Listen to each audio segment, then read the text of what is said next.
Hey guys, Dr. Berg here. In this short video, we're going to talk about why people eliminate less by eating more fiber. You've heard it. People say you need to eat more fiber and it's going to help you eliminate, but a lot of times that doesn't work. So let's talk about why that is. So this whole idea of fiber creating bulk, absorbing water to make you eliminate more, you realize that people with chronic constipation consume the same amount of fiber as people that don't have constipation? Yeah, so that's interesting. People with chronic constipation get more constipated when they add more fiber.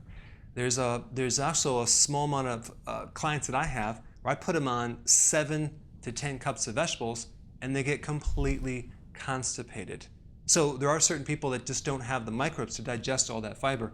Well, first thing you need to know is that you want to consume your fiber from vegetables and possibly even fruit if you're not trying to lose weight, okay?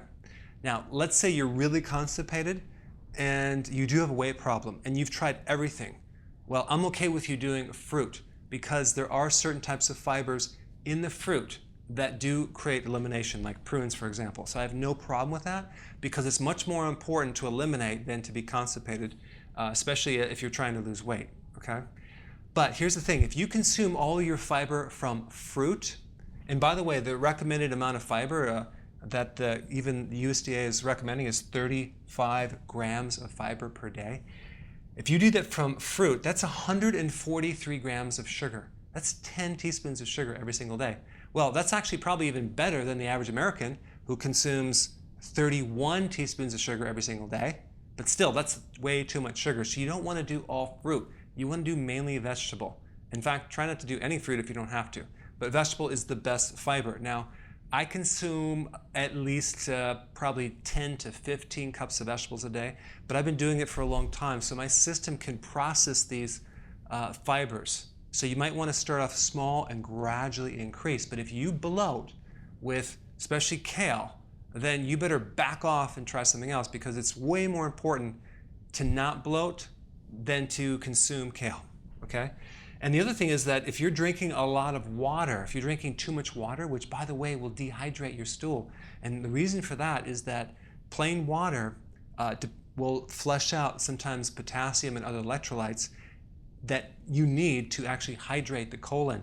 So I have people that are constipated and they have really dry stool and they're drinking like a gallon of water a day. So we cut that back, put some electrolytes in, and bam, they're actually eliminating.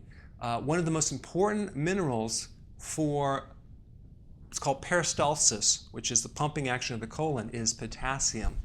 So potassium is important, especially if you want to get it from some type of electrolyte powder. That will also help you as well because that will also stimulate part of the nervous system that helps release this waste material. It's called the parasympathetic nervous system. And that actually is kind of the opposite of the sympathetic or the flight or fight. And that's why you have to be really stress-free and relaxed to eliminate. When you're stressed out, there's a reflex that just turns off the digestive system. So anyway, I want to make a point on fiber, so go ahead and apply this information and I will see you in the next video.